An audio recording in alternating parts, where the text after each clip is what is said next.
Kundo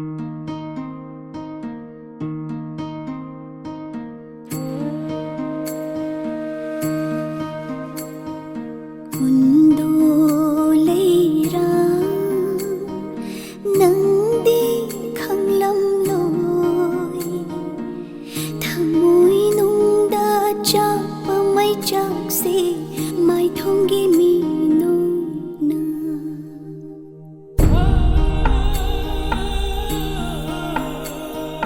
Kundo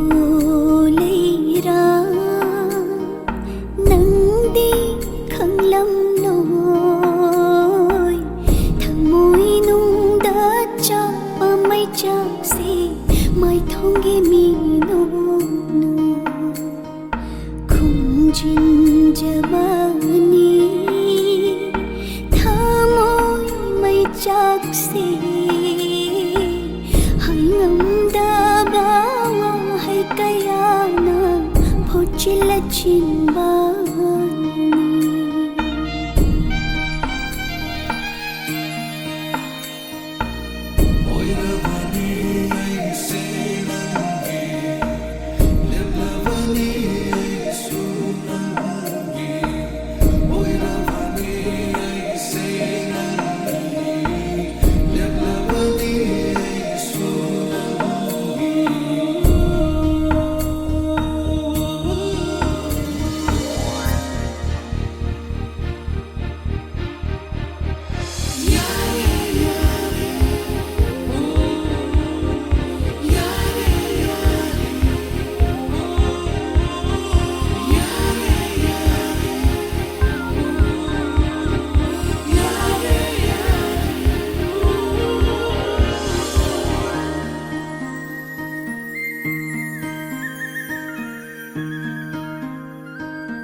lamlan bamagi damata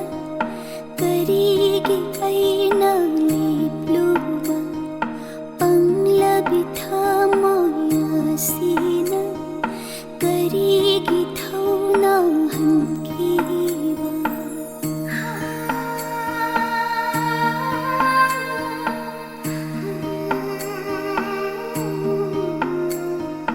lamlan bamagi damata karigi aina lipluba panglabi thamoy asina karigi thauna hankibano